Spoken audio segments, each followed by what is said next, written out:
Du coup, je m'excuse par avance. J'ai un enfant de 2 ans qui devrait bientôt aller dormir. Il devrait d'ailleurs déjà y être. Mais du coup, je m'excuse par avance si vous l'entendez. J'espère que vous ne l'entendrez pas, mais voilà, je m'excuse par avance. Autre petite information, je suis un petit peu malade. Donc, je m'excuse aussi par avance si j'ai des petites quintes de tout. J'ai une petite bouteille d'eau à côté de moi, donc voilà, je m'excuse par avance.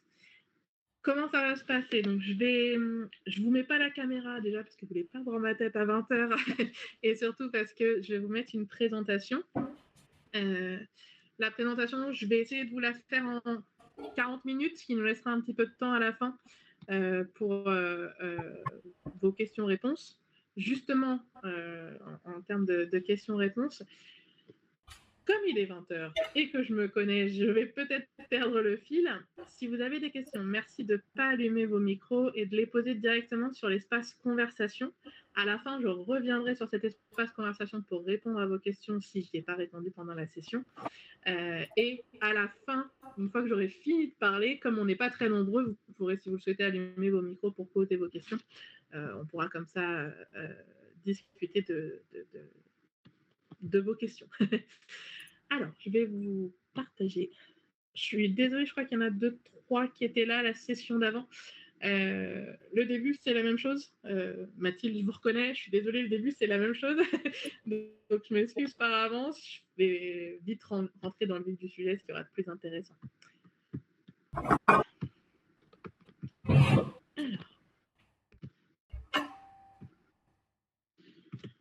Alors, comme je vous disais, moi, je m'appelle Aurélie Flamand. Je travaille dans une entreprise qui s'appelle Ethiosa plus Capec. On est une entreprise spécialisée dans les études en Australie et Nouvelle-Zélande. On est une petite équipe, on est seulement 2, donc ma collègue Aude Pellamourgue, que certains d'entre vous ont dû avoir par téléphone ou je crois déjà vu, et moi, Aurélie Flamand. L'entreprise existe depuis 2004, moi j'y travaille depuis 2015. Avant ça, j'étais en PVT en Australie, donc visa vacances travail en Australie. Donc je connais plutôt bien le pays.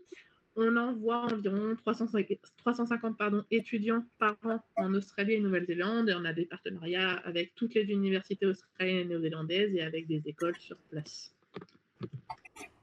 L'Australie, c'est un pays de l'hémisphère sud, c'est le 6e plus grand pays du monde. Sur les cartes, on a tendance à le représenter très petit, mais en fait, l'Australie, ça fait 14 fois la France. On est à plus de 7 millions de kilomètres carrés, mais il y a entre guillemets, peu d'habitants. On a 26,1 millions d'habitants qui sont majoritairement répartis sur les côtes. Je vais vous montrer après les grosses villes sur une carte, mais pour vous situer un petit peu, la capitale, c'est Canberra. C'est pas Sydney, comme beaucoup le pensent. La monnaie, c'est le dollar australien. Ça varie un petit peu, alors pas tous les jours, mais toutes les semaines, en fonction évidemment du dollar américain. Mais on est à peu près toujours à 1 dollar est égal à 62 centimes. Pour vous donner une fourchette, on est souvent entre 0,60 et 0,68. Et là, ça fait quelques semaines qu'on est à 0,61, 0,62. C'est une économie qui reste assez stable. Le taux de chômage en juillet 2023 était de 3,4% ou 0,7%, en tout cas 3 et quelques.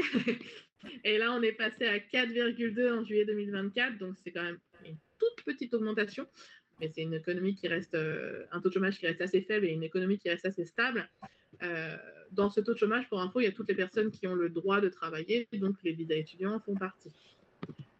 Pour vous situer donc les grosses villes australiennes, en tout cas les plus connues, dans le New South Wales, la partie, on va dire jaune moutarde, vous avez Sydney. Là, vous avez, dans l'Australian Capital Territory, comme son nom l'indique, vous avez donc la capitale Canberra. Dans le Victoria, vous avez Melbourne. Dans le South Australia, la partie jaune moutarde, vous avez Adélaïde, dont je reviens pour info. Dans la partie rouge, la grosse partie rouge de Western Australia, vous avez Perth. Dans le Queensland, qui est donc la partie verte, vous avez Brisbane. Gold Coast, qui est le Miami australien, et Cairns, vous avez une grande partie de la Grande Barrière de Corail, et Townsville, vous avez l'autre grande partie de la Grande Barrière de Corail. La Nouvelle-Zélande maintenant, c'est deux pays qui sont assez similaires, si ce n'est que c'est un pays, la Nouvelle-Zélande, qui est beaucoup plus petit. Le pays fait 268 000 km², donc comme je vous disais, beaucoup plus petit que l'Australie. C'est un pays qui est réparti en deux îles, l'île du Nord, l'île du Sud. Vous êtes à 5,1 millions d'habitants, donc c'est vraiment tout petit, sachant que rien qu'à Auckland, qui n'est pas la capitale mais la ville principale, vous avez 1,6 million de personnes. Donc, ça vous donne un peu un ordre d'idée sur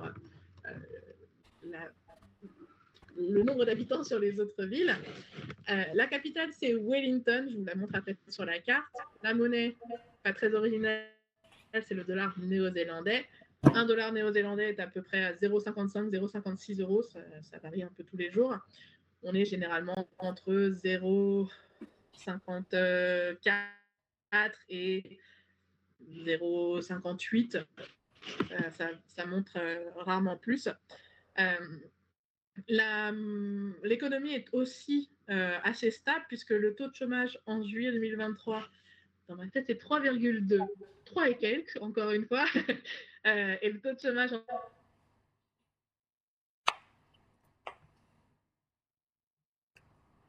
en juillet 2024 est de 4%, donc c'est une économie qui reste assez stable et un taux de chômage pareil qui reste assez stable. La Nouvelle-Zélande, je ne sais plus si je vous l'ai dit, c'est un pays qui est réparti en deux îles, l'île du Nord, l'île du Sud. La plus grosse île, comme je vous disais, c'est donc Auckland, qui est vers le nord de l'île du Nord.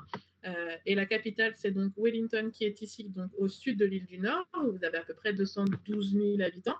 Après, en grosse ville sur l'île du Sud, vous avez Christchurch, vous avez à peu près 380 000 habitants.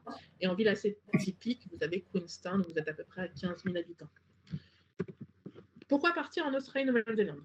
Maintenant, quelles que soient les études que vous faites, quel que soit le style de job, le type de job que vous voulez faire, on va vous demander de parler anglais. En Australie-Nouvelle-Zélande, on parle donc anglais. Et en partant dans ces pays-là, vous allez donc améliorer votre niveau d'anglais. Ça fait une différenciation. Comme je le disais à la session précédente, maintenant, on sort tous des mêmes lycées, des mêmes écoles de commerce, des mêmes universités. Donc, c'est assez difficile de se différencier d'un autre profil, d'un autre candidat. D'avoir sur votre CV que vous avez fait 6 mois, 1 an, 2 ans d'études dans un pays aussi éloigné que l'Australie-Nouvelle-Zélande, ça montre alors non seulement que votre niveau d'anglais va être bon, mais ça montre aussi que vous avez une certaine maturité. Vous êtes parti à l'autre bout du monde pour faire des études. Vous avez dû vous débrouiller seul à l'autre bout du monde pour la vie de tous les jours, pour vos études, etc. Donc ça fait une grosse différenciation sur un CV. La plupart des gens qui choisissent l'Australie pour le soleil. À part Melbourne et Adélaïde, où vous avez un vrai hiver, en juin, juillet, août, leur hiver à eux, on est sur des températures qui baissent assez une dizaine de degrés, mais partout ailleurs en Australie, on est sur des hivers à une vingtaine de degrés et des étés beaucoup plus chauds. Pareil, c'est des environnements qui sont assez hors du commun, on va dire. Les plages de sable fin qu'on voit sur Instagram, elles ne sont pas filtrées. Ça existe vraiment. La beauté de l'Australie, c'est que vous avez à la fois les forêts tropicales, le désert, il y a beaucoup d'opportunités. La Nouvelle-Zélande, vous n'allez pas y aller pour la chaleur, parce que c'est un peu comme chez nous, il fait chaud en été et froid en hiver. Mais pareil, les paysages sont à couper le souffle. Si vous aimez la randonnée, ça va être un pays qui va vraiment vous plaire. Vous avez des déserts, vous avez des plaines, vous avez des montagnes. Voilà, c'est deux pays qui offrent beaucoup de possibilités en termes de tourisme. Dans un pays comme dans l'autre, ce qui frappe beaucoup, c'est l'amabilité des habitants. Je crois que parmi vous, là, cette fois-ci, il y a des gens qui viennent de la région parisienne. Je ne sais pas si vous avez déjà vu un Parisien sourire dans le métro, mais moi, en tout cas, jamais. Et moi, en allant en Australie, j'ai été frappée de voir des gens sourire dans le train. J'ai habité à Brisbane pendant quelques temps et je voyais les gens sourire. Je me disais, mais qu'est-ce qui se passe? Et pour eux, en fait, c'est totalement normal parce qu'ils ont un style de vie qui est totalement différent par rapport au nôtre. Ils commencent les cours où ils travaillent assez tôt, mais ils finissent tôt, ce qui leur permet derrière de faire des activités, de profiter de leurs amis, de profiter de leur famille, de faire du sport, etc. Et du coup, ça les rend beaucoup plus agréables. C'est aussi évidemment une expérience assez inoubliable. Vous partez à l'autre bout du monde pour faire des études, quelque chose dont vous vous rappellerez à peu près toute votre vie. Rentrons dans le vif du sujet, le visa étudiant. Le visa étudiant, comme son nom l'indique, c'est un visa qui permet de faire des études. La durée du visa étudiant va dépendre de vos études. C'est minimum 3 mois d'études. Alors, il n'y a pas vraiment maximum, on va dire maximum 5 ans, licence, master. Euh, si par exemple vous faites un master de 2 ans, vous aurez un visa de 2 ans. Si vous faites par exemple 6 mois de cours, vous aurez un visa qui fera alors 7 mois, 6 mois de cours et 1 mois de vacances. Mais la durée du visa va généralement dépendre donc de votre durée d'études. Il n'y a pas de limite d'âge, il n'y a pas de limite de nationalité. Ensuite, les demandes sur la demande de visa vont être différentes en fonction de votre nationalité. Je pense que la plupart d'entre vous ont la nationalité française, donc les demandes vont être simples entre d'énormes guillemets, ou en tout cas plus simples qu'un étudiant qui aurait une nationalité qu'ils appellent nationalité de zone 3. Donc c'est ce qu'ils estiment dangereux, ou des pays en guerre, ou des pays qui sont à risque d'immigration. C'est ça la vraie raison. On va commencer par la Nouvelle-Zélande parce que c'est le plus simple. Pour avoir un visa étudiant en Nouvelle-Zélande, il faut être inscrit à des cours, donc que ce soit un échange, que ce soit des études que vous allez payer. Je vous explique après les différents types d'études, mais il faut que vous soyez inscrit à des cours. Il faut faire la demande sur le site de l'immigration. Donc vous allez sur le site de l'immigration néo-zélandaise, vous remplissez la demande, ça prend un bon 45 minutes. À la fin, ils vont vous demander donc de télécharger une preuve que vous êtes inscrit à des cours, une preuve que vous avez une assurance, une copie de votre passeport et d'autres documents que vous pouvez obtenir assez facilement, des photos d'identité, etc. Vous remplissez la demande, vous payez. Maintenant, il coûte $850 néo-zélandais, ce qui vous fait à peu près 475 €. Et ensuite, vous attendez et vous obtenez la réponse. Alors, j'écris maximum 10 semaines, c'est assez rare que vous attendiez 10 semaines, mais c'est un tout petit peu plus long qu'avant. Parce que forcément, avec le Covid, je pense qu'il y a des gens qui ont été mis à la porte, mais c'est un tout petit peu plus long qu'avant. Mais généralement, pour la Nouvelle-Zélande, c'est environ 3 semaines pour obtenir le visa. Ce visa NZ, il vous donne le droit à quoi? Il vous donne le droit d'étudier en plein temps. Ça, c'est obligatoire d'étudier en plein temps. Il vous donne le droit à 40 heures de travail par quinzaine, donc 20 heures par semaine. Et il vous donne le droit de partir en vacances quand vous êtes en vacances. C'est-à-dire que vous n'êtes pas bloqué sur le territoire. Si toutefois vous faites par exemple 2 ans d'études en Australie, en Nouvelle-Zélande, pardon, à un moment où vous allez avoir des vacances, vous avez le droit de quitter le territoire et de revenir. Pour info, le visa étudiant NZ, pour avoir le droit de travailler, il faut valider un diplôme. Si vous partez en visa étudiant en Nouvelle-Zélande pour faire des cours d'anglais, vous n'aurez pas le droit de travailler. Si vous partez en Nouvelle-Zélande pour faire un échange, vous n'aurez pas le droit de travailler puisque vous ne validez pas de diplôme à la fin, donc vous n'aurez pas le droit de travailler. Vous aurez le droit de travailler seulement si vous faites une licence, un master, un doctorat. Après, il y a d'autres petits diplômes, des gradués diplômats, etc. Mais il faut que vous ayez un diplôme à la fin pour pouvoir travailler. L'Australie maintenant, pareil, il faut que vous soyez inscrit à des cours. Vous obtenez ce qu'on appelle, une fois que vous êtes inscrit à vos cours, vous avez procédé au paiement des 6 premiers mois, vous obtenez ce qu'on appelle un COE, c'est un document qui va vous permettre de faire votre demande de visa. On remplit la demande en ligne, ça prend un gros 45 minutes, 1 heure. Ils vont vous poser des questions qui sont un peu particulières, du style, je vais vous en donner une parmi tant d'autres, mais la liste des pays visités les 10 dernières années avec les dates précises et le motif de voyage. L'idée est de voir si vous n'avez pas habité plus de 3 mois dans un pays, fameuse zone 3. Donc voilà, il y a des questions comme ça. À la fin, ils vont vous demander de télécharger quelques documents, donc une lettre qui atteste ou vous attestez que vous êtes ce qu'ils appellent genuine, c'est-à-dire que vous n'avez pas envie d'immigrer, mais bien d'étudier sur place. Donc, il faut expliquer que vous avez les moyens de payer vos études, que l'idée est de revenir en France derrière, etc. Ils vont vous demander une copie du passeport, une preuve comme quoi vous avez une assurance qui s'appelle l'OSHC, je vous en parle après, mais généralement, c'est l'université qui vous le fait. Vous procédez au paiement, il coûte maintenant $1 600, il a augmenté au mois de juillet, donc $1 600, ce qui vous fait 985 € à peu près. Et une fois que vous avez payé votre visa, vous avez 14 jours pour donner vos empreintes. Ça, c'est si vous habitez en France métropolitaine. Si vous habitez Réunion, Guadeloupe, voilà, ailleurs que la France métropolitaine, vous n'aurez pas à donner vos empreintes. Si vous habitez en France métropolitaine, vous êtes obligé donc de donner vos empreintes sous 14 jours. Donc vous payez le visa, vous avez 14 jours pour venir à Paris, parce qu'évidemment il n'y a qu'un seul centre et il est à Paris, pour donner vos empreintes. Comme c'est de l'administratif, il est évidemment ouvert du lundi au vendredi, de 8h à 15h. Il y a toujours des rendez-vous. Sous 14 jours, vous avez toujours un rendez-vous. Mais il faut que vous disiez bien qu'à partir du moment où vous validez votre demande de visa, vous avez 14 jours pour monter à Paris ou descendre à Paris. Une fois que vous avez donné vos empreintes, c'est pareil, c'est assez aléatoire. J'ai des étudiants qui l'ont en 2 jours.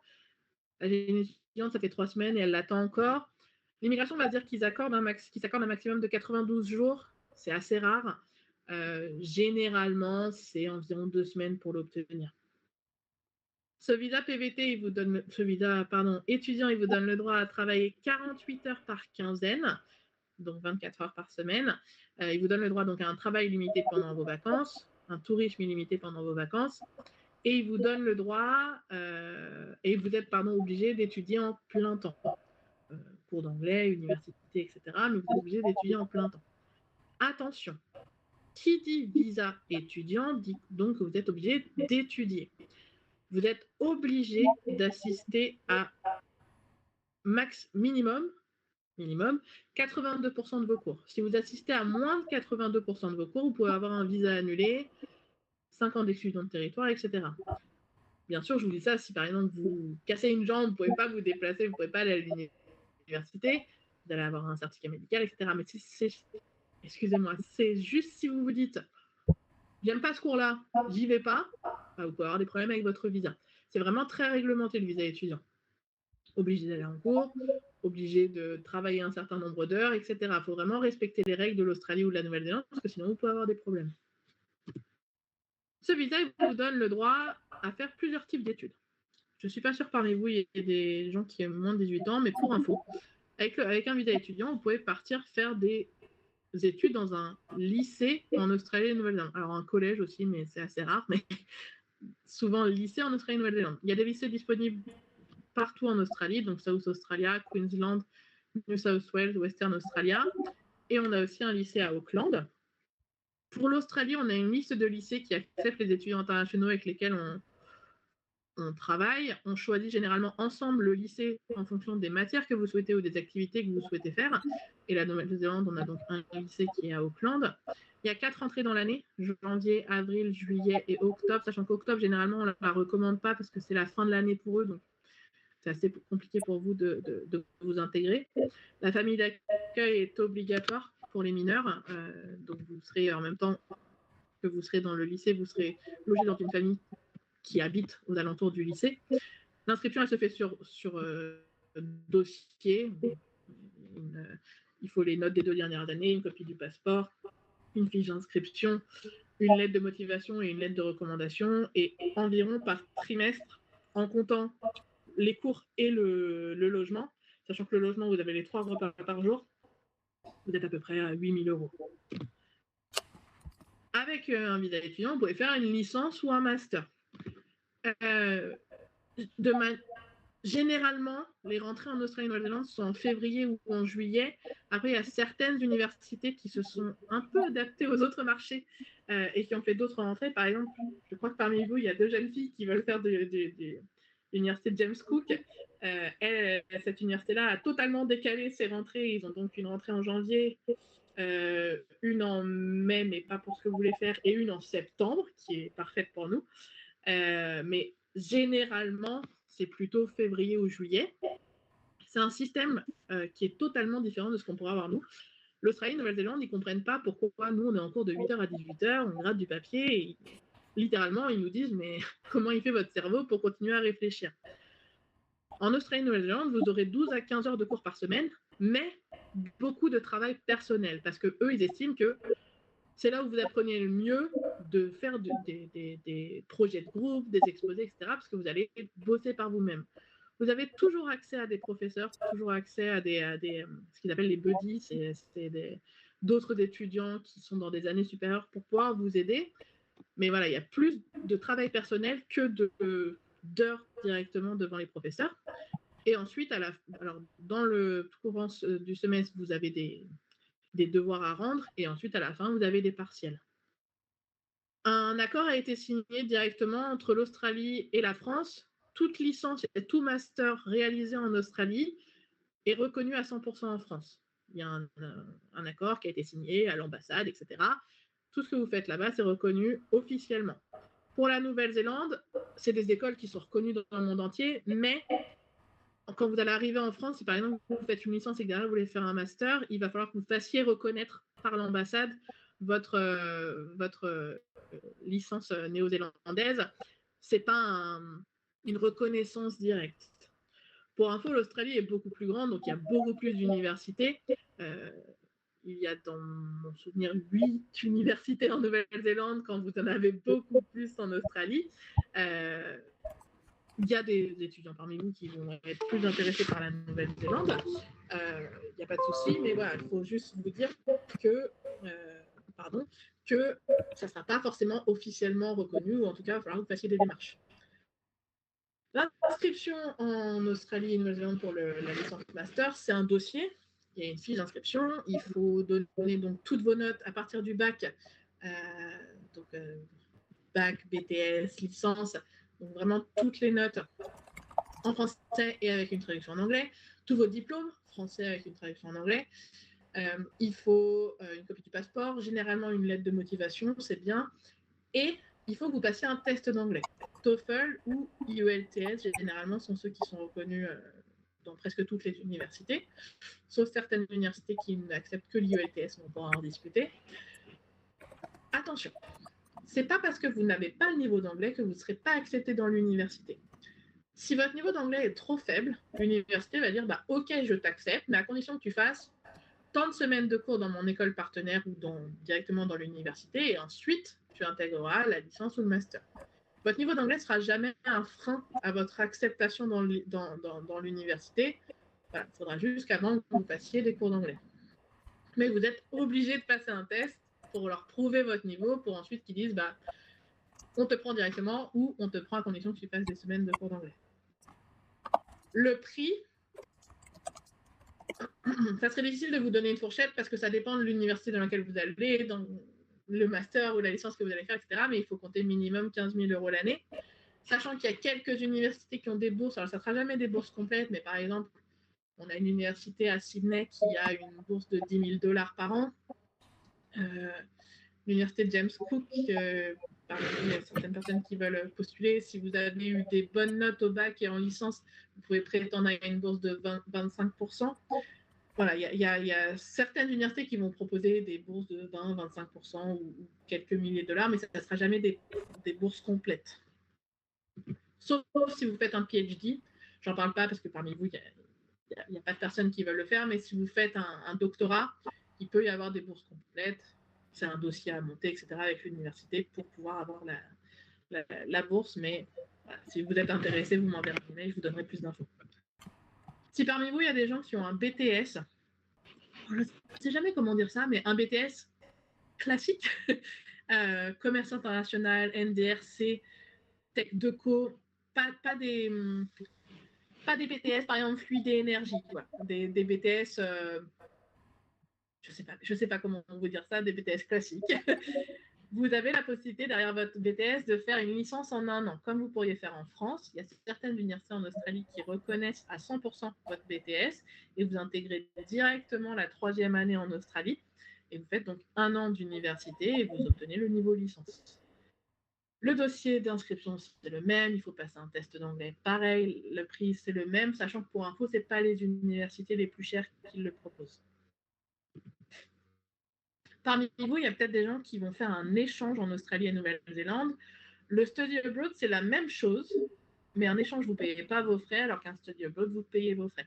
On récupère, entre guillemets, beaucoup d'étudiants qui ont été refusés en échange en Australie et Nouvelle-Zélande et qui choisissent de faire un semestre quand même, qui sera reconnu par votre université, parce que pour info, en Australie et Nouvelle-Zélande, vous validez des ECTS, mais vous serez obligé de payer vos frais. Les rentrées, c'est les mêmes, février, juillet. Le principe du study abroad, c'est que vous prenez 4 matières dans le semestre. C'est vous qui choisissez vos matières. Donc, ça peut être que des matières dans votre domaine ou si vous êtes, par exemple, en niveau bac et que vous ne savez pas trop quoi faire et que vous voulez tester des choses, bah, vous pouvez faire, par exemple, une matière de droit, une de marketing, une de sciences et une d'anthropologie. Vous faites ce que vous voulez et vous validez des crédits ECTS. Donc, si derrière vous voulez rester en Australie, vous pouvez. Si vous voulez revenir en France, vous pouvez. C'est disponible dans toutes les universités australiennes et néo-zélandaises. Après, le tarif va varier sur l'université où vous allez. Et là, je vais vous donner une énorme fourchette. En Nouvelle-Zélande, c'est à peu près, ils se sont un peu tous accordés. Vous êtes à peu près à 12 000 $ le semestre. En Australie, je vais vous donner une énorme fourchette. On est entre 6 000 et 14 000 $. Il y a certaines universités, à Perth notamment, qui ont fait des tarifs à 6 000 $ pour que ça soit accessible aux jeunes. Et après, les 14 000 $, c'est plutôt ce qu'on appelle le Group of Eight. C'est les 8 meilleures universités d'Australie qui peuvent se permettre de mettre un tarif aussi élevé. Ce qui ne veut pas dire que vous aurez un mauvais séjour dans une université moins chère, c'est juste, voilà, chacune décide de leur prix. Je vais très rapidement passer sur ce programme-là, le TAFE. C'est une école australienne qui ne sera pas reconnue par l'éducation nationale ici en France. Ça sera évidemment reconnu par les patrons, mais en tout cas, vous ne pourrez pas faire une poursuite d'études après ces diplômes-là. C'est des écoles qui proposent des études courtes, allant de 6 mois à 2 ans. Il y a vraiment de tout, du tourisme, du marketing, du coaching sportif, du charpentier. Voilà, il y a beaucoup d'opportunités. L'avantage, c'est que le tarif est moins élevé que l'université. On est à 8 000 € l'année. C'est reconnu dans tous les pays du Commonwealth. Donc, si d'ailleurs vous voulez faire une poursuite d'études en Australie, c'est possible. Si vous voulez travailler en Australie, c'est totalement possible. Et une fois de plus, si vous voulez travailler en France, un patron va vous dire « Ah bah non, ton diplôme est australien, ça ne marche pas. » Mais vous ne pourrez pas faire une poursuite d'études. Et donc, le dossier, c'est exactement le même que l'université et les rentrées, c'est les mêmes. Maintenant, les cours d'anglais. Votre visa étudiant, il vous permet de faire tout type d'études et notamment les cours d'anglais.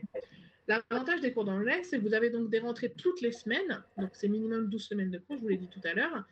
Vous avez la possibilité de faire plusieurs types de cours d'anglais. Le tarif va être le même, quels que soient les cours d'anglais que vous faites. Donc ça peut être de l'anglais général, de l'anglais académique, de l'anglais business, de l'anglais préparation TOEIC, de l'anglais préparation Cambridge. Il y a un peu de tout dans les écoles. Après, ça dépend de l'école dans laquelle vous êtes, évidemment, mais il y a toujours plusieurs types de cours dans toutes les écoles. Les écoles avec lesquelles on travaille sont des écoles tout assez similaires. C'est une ambiance assez familiale. 27 heures de cours. Maintenant, on a une école à Sydney qui propose 27 heures de cours.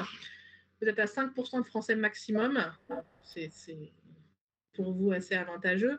Vous êtes à 10 à 15 étudiants par classe. Il y a des cours de tout niveau, du grand débutant à ce qu'ils appellent l'expert. Vous avez cours généralement que le matin, à part si vous allez à Melbourne. On a une école avec laquelle on travaille qui, si votre niveau est trop faible, vous avez cours l'après-midi. Mais partout ailleurs, vous avez cours que le matin. Excusez-moi. Et l'après-midi, vous avez des workshops qui sont compris dans le prix. Amélioration du CV, amélioration grammaire, amélioration vocabulaire. Et après, je vous propose des activités un peu plus ludiques, des activités sportives, des activités artistiques qui vont vous permettre de rencontrer d'autres personnes. Quel que soit le nombre de semaines que vous faites, vous aurez à la fin un certificat de fin de cycle. Ces écoles, elles sont CRICO, c'est-à-dire qu'elles sont reconnues par l'État. Donc, vous pourrez derrière montrer à votre école en France que vous avez fait tant de semaines de cours, mais vous pourrez aussi montrer au futur patron que vous avez fait tant de semaines de cours. C'est reconnu par l'État australien et néo-zélandais. Juste pour vous donner un ordre d'idée, si vous avez un projet, n'hésitez pas à vous m'envoyer un email, je pourrais vous donner des devis plus précis, mais là, je vous ai fait 12 semaines de cours. 4 semaines de famille d'accueil à Melbourne et Brisbane, c'est la même école qui a 2 campus. Vous êtes à 5 920 $, ce qui vous fait à peu près 3 645 €. Et en Nouvelle-Zélande, 12 semaines de cours, 4 semaines de logement en famille d'accueil, 7 835 $, ce qui vous fait à peu près 4 475 €. On a des cours d'anglais dans toutes les grosses villes australiennes. En Nouvelle-Zélande, on a des cours à Auckland, Queenstown et Christchurch en école d'anglais. Si vous voulez faire des cours d'anglais à Wellington, ce sera forcément en université parce que les écoles ont succombé au Covid. Donc forcément, les tarifs seront un peu plus élevés. Si vous faites l'université ou si vous faites des cours d'anglais, si vous faites en tout cas une école, vous avez la possibilité d'aller en résidence étudiante. J'écris pas disponible partout, mais c'est juste que ça se remplit très vite. Donc, on a beaucoup d'étudiants qui malheureusement sont inscrits à l'université, mais qui n'arrivent pas à obtenir une place en résidence étudiante parce qu'ils sont arrivés trop tard. Si là parmi vous, il y a des gens qui ont potentiellement postulé pour juillet 2025 ou septembre 2025, c'est encore jouable d'avoir une place en résidence étudiante. Après, faites attention, c'est pas généralement ce qui est le plus avantageux financièrement parlant, parce que oui, c'est très proche des universités, mais le tarif est quand même assez élevé. L'autre possibilité, c'est de faire une famille d'accueil. La famille d'accueil, c'est pas la prison. Vous avez les clés, vous avez votre propre chambre, vous faites ce que vous voulez, vous n'êtes pas limité à aller en cours, revenir dans la famille. Vous faites un peu ce que vous voulez. L'avantage de la famille d'accueil, c'est que le niveau d'anglais va s'améliorer beaucoup plus rapidement parce que vous êtes chez des locaux. Et aussi, l'avantage, c'est que si vous êtes un peu jeune, vous arrivez dans un endroit assez familier, c'est une famille, ils vont vous aider dans les premières démarches. Pour du court terme, vous avez aussi auberge, hôtel, Airbnb. Ça, c'est bien sur vraiment du court terme parce que déjà financièrement, ça peut être assez élevé, hôtel Airbnb. Et l'auberge de jeunesse, c'est trop bruyant pour que vous y restiez pendant vos études. Mais c'est bien pour arriver et ensuite, sur place, chercher une colocation. La colocation en Australie-Nouvelle-Zélande, c'est culturel. Vous en trouvez à chaque coin de rue. C'est assez facile d'intégrer une colocation. Vous n'avez pas besoin de garant, vous n'avez pas besoin de caution, etc. Et vous pouvez aussi quitter la colocation assez facilement. Vous avez des sites internet comme notamment NZ Roommate en Nouvelle-Zélande ou Gumtree en Australie ou Easy Roommate en Australie aussi, sur lequel vous avez des colocations. Mais après aussi, n'hésitez pas à discuter avec les gens.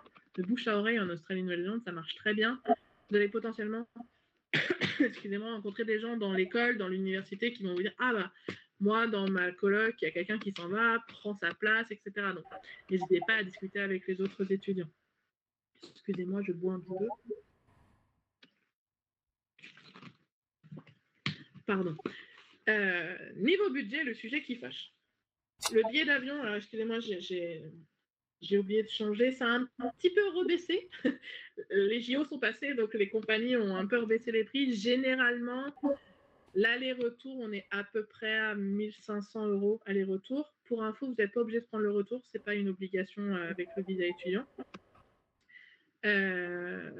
Après, faites attention, il va y avoir des billets moins chers, mais c'est des compagnies où vous allez avoir 9 heures d'escale, où la compagnie, voilà, s'il y a un problème, le service client n'est pas terrible. J'avoue que j'ai tendance à vous pousser vers des compagnies connues, où vous êtes sûr que s'il y a un problème, bah, il y a quelqu'un pour vous aider, etc. L'assurance santé, alors pour l'Australie, c'est ce qu'on appelle l'OSHC, c'est obligatoire, c'est généralement directement organisé par l'université ou l'école d'anglais ou le lycée. On est à peu près à 30 $ par mois, enfin, c'est un petit peu augmenté. Comptez plutôt 40 $ par mois. Là, le visa étudiant a augmenté, donc ils ont tout augmenté derrière, donc plutôt 40 $ par mois. La Nouvelle-Zélande, c'est devenu obligatoire aussi. Le tarif est le même, à peu près 40 $ par mois. Les prix des visas, vous les connaissez déjà. Sur place, j'estime que si vous voulez bien vivre, donc pas manger de la viande tous les jours, mais pas manger que des pâtes tous les jours, logement, repas, transport, vous êtes à peu près à 1 200 € par mois. Un peu moins cher si vous êtes dans des plus petites villes comme Adélaïde, Perth par exemple, mais si vous êtes dans des grosses villes, on est à peu près à 1 200 € par mois. Votre job étudiant va vous permettre de payer votre vie sur place. Ça ne vous paiera pas vos extras, ça ne vous paiera évidemment pas vos études, mais ça vous paiera juste votre vie sur place. Ça ne paiera pas vos sorties, etc. C'est pour ça qu'ils vous demandent d'avoir de l'argent de côté, mais ça vous paiera votre vie sur place. Sachant que, pour rappel, pendant les vacances, vous avez le droit de travailler en plein temps. Donc généralement, les jeunes travaillent beaucoup pendant les vacances pour se mettre un peu d'argent de côté pour un peu plus respirer pendant qu'ils ont leur cours. Côté pratique, pour finir, le vaccin Covid est plus obligatoire pour entrer sur le territoire australien et néo-zélandais. Attention cependant, il y a certaines études où ils vont encore vous le demander. Tout ce qui est petite enfance, tout ce qui est éducation, tout ce qui est évidemment médecine, infirmier, etc., ils vont vous le demander. Et pour info, les entreprises sur place ou les jobs sur place ont légalement encore le droit de vous demander d'être vacciné pour intégrer l'entreprise. L'assurance, je vous en ai parlé. Le permis international, alors, je ne vais pas rentrer dans les détails parce que c'est devenu très compliqué. Vous allez sur notre site internet, vous tapez permis, parce que maintenant, il y a certains États en Australie qui n'acceptent plus le permis international. Il faut avoir votre permis français avec une traduction qu'on appelle NAATI. Moi, je peux vous mettre en contact avec une traductrice NAATI. Mais si vous allez sur notre site internet, vous verrez quel État demande encore le permis international. Et les États qui ne le proposent pas, vous me contactez, je vous donne les coordonnées d'Abigail, qui est donc la traductrice. Compte en banque, la Commonwealth Bank en Australie va vous permettre d'ouvrir un compte en banque gratuit. C'est gratuit pendant 1 an et après, alors actuellement c'était $4,99 par mois, excusez-moi. Ça, évidemment, il y a des offres, c'est un peu comme chez nous. Mais c'est en tout cas, l'ouverture est assez simple. Vous allez dans n'importe quel Commonwealth Bank et ils vont vous ouvrir le compte en banque. C'est assez facile. Pour la Nouvelle-Zélande, je vous conseille l'ANZ. Pareil, l'ouverture est la plus facile possible. Et c'est gratuit pendant 1 an. Et après, je n'ai pas les tarifs actuels, mais il me semble qu'avant, c'était $9,99 par mois. Donc, c'était pas excessif. Le téléphone portable, si vous partez sur plus d'1 an, vous pouvez prendre un abonnement. Alors après, les tarifs sont quand même assez élevés. C'est généralement $50 par mois. C'est quand même assez élevé par rapport à ce qu'on pourrait avoir nous. Ce que je vous conseille, moi, c'est d'acheter une carte SIM et de rajouter du crédit dessus. Comme ça, vous pouvez prendre ce que vous voulez. Vous pouvez prendre tant de gigas d'Internet, tant de SMS. Enfin, il y a des cartes où vous avez SMS illimité et appel illimité pendant tant de temps. Et après, vous avez 50 gigas d'Internet. Pour info, en Australie-Nouvelle-Zélande, vous trouverez du Wi-Fi assez facilement. Déjà, dans toutes les universités, dans toutes les écoles, vous avez du Wi-Fi. Dans les centres-villes, vous avez du Wi-Fi. C'est assez facile de trouver du Wi-Fi. Donc, n'hésitez pas à prendre une carte prépayée et après à ajouter du crédit. Dans les 2 pays, Vodafone marche très bien. En Australie, il y a Optus aussi qui marche très bien. Je vous conseille cela parce que le réseau va être très bon quel que soit l'endroit où vous irez dans le pays. Après, évidemment, comme chez nous, vous avez par exemple Aldi qui fait des cartes prépayées en Australie. Vous avez Woolworths, c'est un peu comme Intermarché qui fait aussi des cartes. Mais le réseau, si vous commencez à remonter dans les terres, va être moins bon.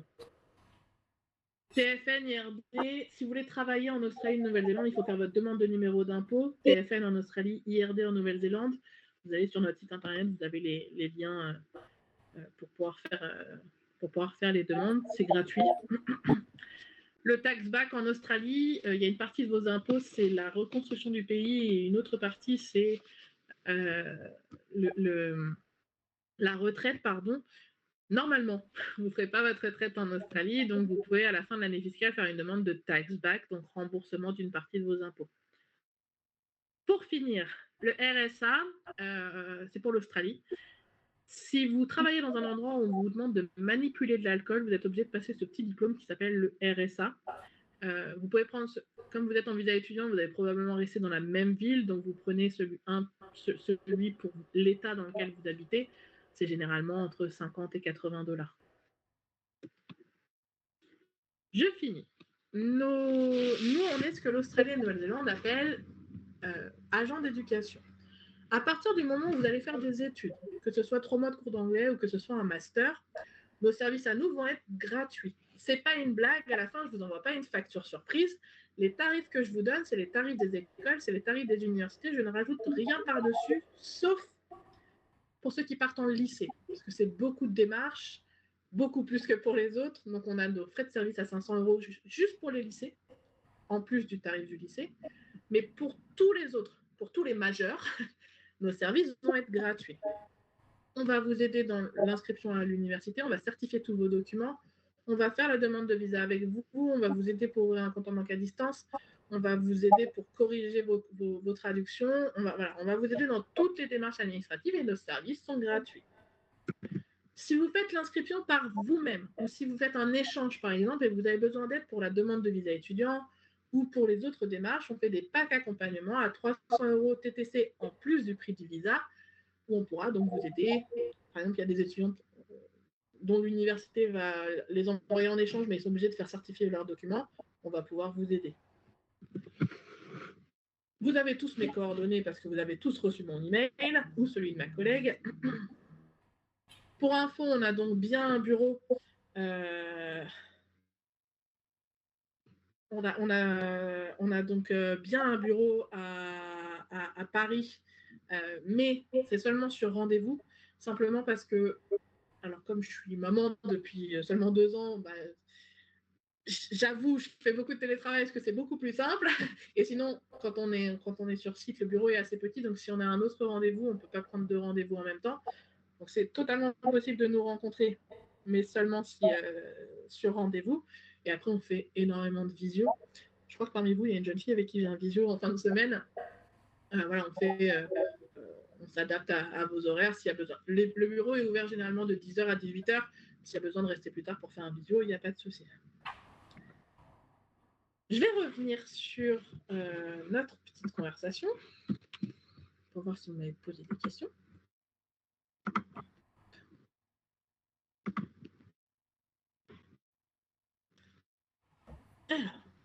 Alors, vous ne m'avez pas posé de questions. J'étais claire ou alors c'était pas intéressant?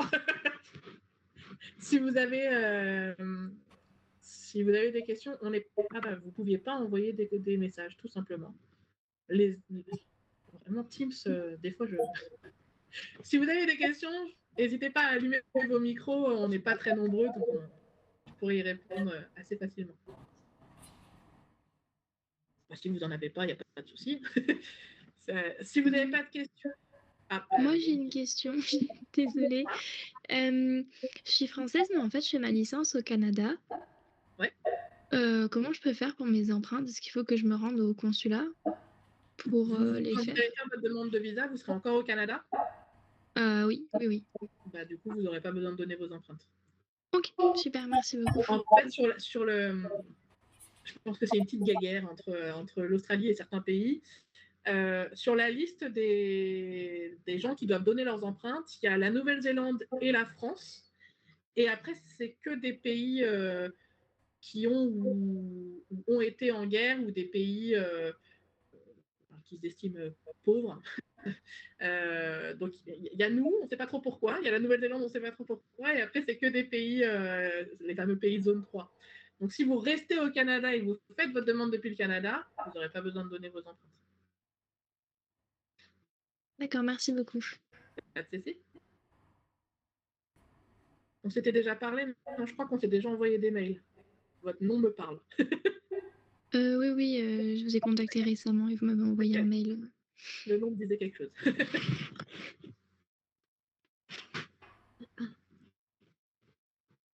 Je suis encore là 10 minutes et après je vais regarder le foot.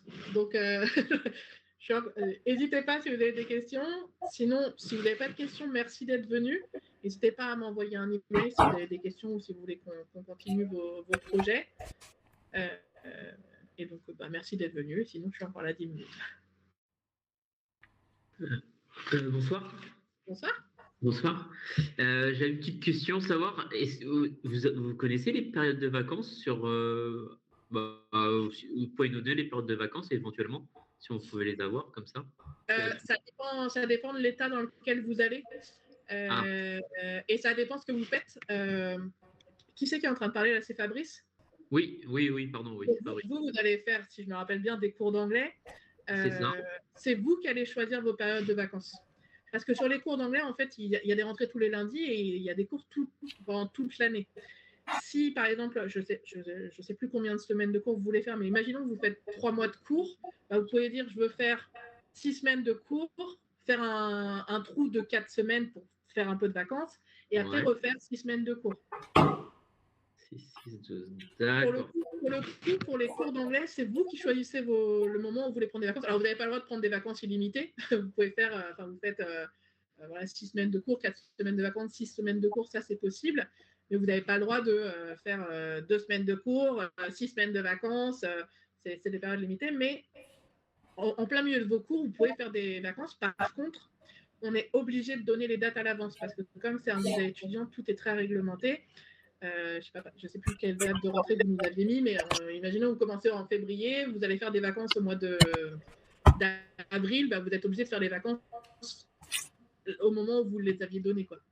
D'accord. Donc Mais là, en faut tout bien. cas, pour les cours d'anglais, c'est vous qui choisissez les dates de vacances. D'accord. Ok. On est d'accord, les semaines de cours plus les vacances, ça doit rentrer dans le quota de notre visa, on est bien d'accord. Hein. C'est-à-dire, si En je fait, fais je me rappelle plus, j'ai pas regardé votre fiche d'inscription, mais si, 6 mois, disons, moi je vais faire 6 mois sur place, c'est 5 mois. voilà, disons que vous voulez faire 6 mois sur place, vous pouvez vous dire, je fais, au lieu de faire 24 semaines de cours, j'en fais que 20 et je peux rester 6 mois sur place. D'accord. Et pendant les 4 semaines qui ne sont pas en cours, vous pouvez voyager. C'est ça, ok, d'accord. Et ça, je place ça plus ou moins quand je veux. D'accord. Exactement, ouais. Ok, très bien. Non, c'est clair, c'est parfait. Merci beaucoup. Pas de souci.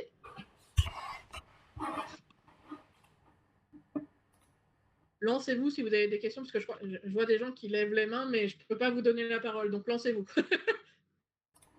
Merci, je prends la parole. Bonsoir, merci pour la présentation. Avec plaisir, dites-moi. Alors, moi j'ai une question. Donc, en effet, je suis intéressé par faire un master. Voilà, et j'ai déjà un master en France. Est-ce que c'est déjà quelque chose qui est possible de votre expérience? Oui. Oui, ok. On a beaucoup d'étudiants qui ont fait, par exemple, un master Là, en ce moment, j'en ai beaucoup qui ont fait de la géographie, je ne sais pas trop pourquoi, et derrière, qu'est-ce qu'on fait? Et du coup, ils repartent en Australie faire du management ou faire autre chose pour avoir une autre casquette. Quoi. Ça, c'est pas un souci. Ouais, c'est à peu près mon objectif. Du coup, je chercherai un MBA. Okay. Et mon plan B, parce que vous l'avez évoqué, c'est faire une recherche, un PhD. Et Okay. dans ce cadre-là, il y a, sur votre site, j'ai un peu regardé, mais j'ai pas vu en fait l'étude des PhD. Comment ça se passe? Ouais, parce que alors c'est beaucoup plus compliqué. En fait, alors éventuellement, je vous enverrai un email, vous m'envoyez un petit mail et je vous explique bien la démarche. Mais en fait, il faut que d'abord vous contactiez alors on regarde les universités dans votre domaine, vous contactez après vous l'université pour trouver un superviseur. Et une fois que le superviseur vous a accepté, alors c'est soit vous qui proposez un sujet de recherche, ou soit vous intégrez un sujet de recherche qui existe déjà. Et une fois que le superviseur vous a accepté, c'est là qu'on fait la démarche de l'inscription, etc. Okay. En fonction des études que vous faites, il y a certaines universités qu'on a tendance à pousser un peu plus que d'autres, parce qu'il y en a où je sais qu'il y a des bourses où vous avez, rien à payer si ce n'est le visa et votre assurance. Mais en tout cas, tous les cours sont pris en charge et votre vie sur place est prise en charge. D'accord. Et ces bourses-là, c'est dans quel domaine d'études, de recherche? Il y a un peu de tout. Ça peut être à la fois, ça va être soit de l'ingénierie, ça peut être de la communication, ça peut être, il y a vraiment de tout. Après, ça dépend. Il y a des universités qui sont plus focus sur certains sujets que d'autres. Ça, éventuellement, vous m'envoyez un email et je peux vous orienter vers quelles universités aller voir. D'accord. Merci beaucoup. Et sur cette partie de prise en charge des frais, en regardant sur Master Portal, donc vous avez évoqué quand même des tarifs autour de 10 000 euros, ou enfin d'une fourchette entre 5 000 et 10 ou 15 000 euros. Les universités que moi j'ai vues, elles sont, enfin, les mieux notées, en tout cas les mieux classées, sont dans les 20 000 euros minimum, 23 000. Et Ouais. l'université de Sydney est à 40 000 euros pour, par exemple, un MBA. Ah ouais. Alors, 40 000 euros, 40 000 dollars, non? Oui, en dollars ou euros. Pas canadien, mais Parce que, alors, il y a des universités qui sont très chères. L'université de Sydney, c'est un group of 8. Donc, l'université de Sydney, l'université de Melbourne, c'est des groupes of 8. Donc, forcément, les tarifs sont plus élevés, mais pas 40 000 euros par an. C'est plutôt 40 000 dollars par an. qui vous fait, ça va faire 25 000 euros. Après, si vous orientez vers de la recherche, on va vous chercher des universités où vous n'aurez pas à payer les frais. D'accord. Par exemple, il y a une université, alors je ne sais pas dans quel domaine vous êtes et je ne connais pas tous les sujets de recherche qui sont dans les universités, mais il y a une université qui s'appelle Deakin, qui est à Melbourne. Ils ont beaucoup de bourses pour les gens qui font de la recherche. Donc en gros, vous allez payer juste votre visa et votre assurance, mais tout le reste est pris en charge. Vos études sont prises en charge et votre vie sur place est prise en charge. D'accord. Merci beaucoup. C'est très clair. Pas de souci.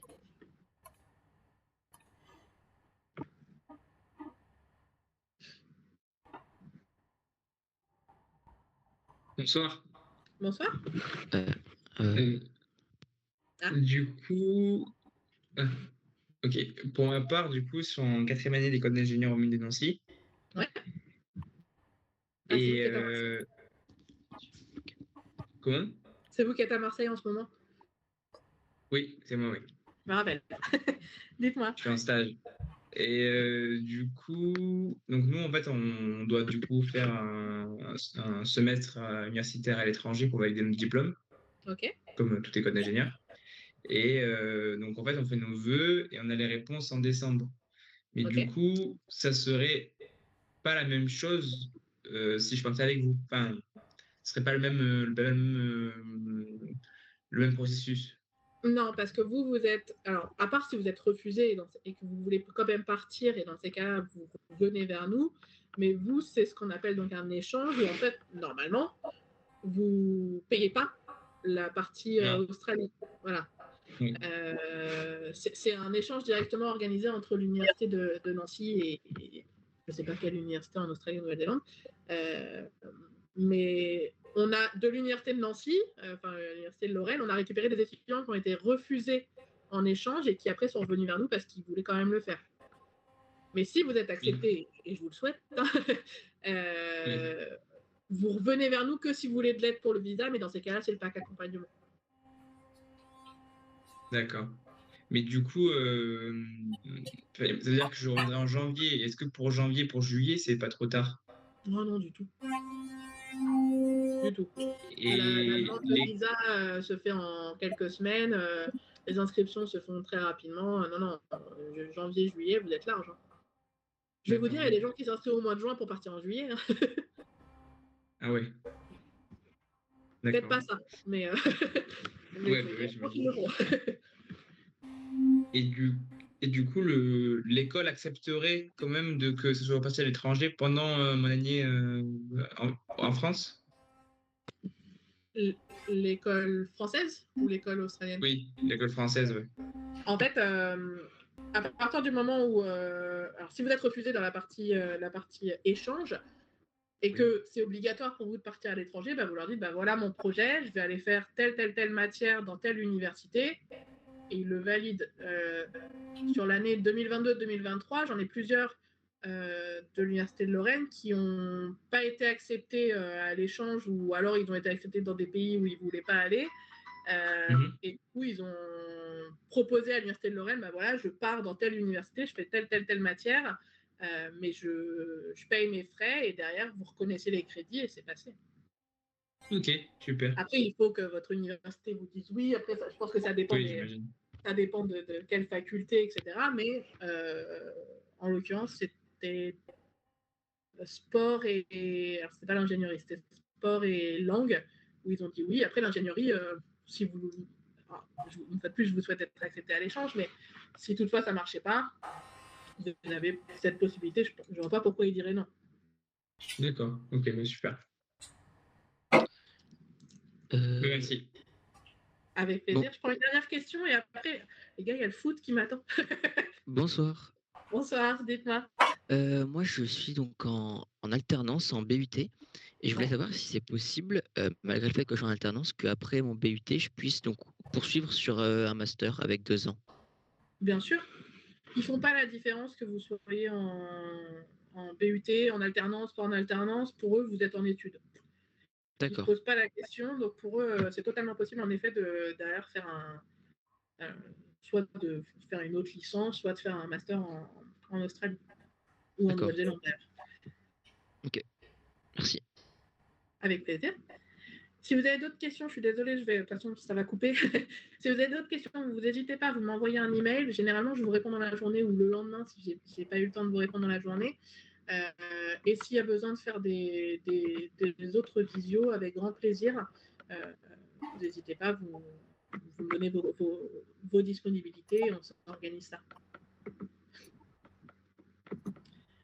Merci d'être venu et puis excellente soirée. Merci beaucoup. Bonne soirée. Bonne soirée.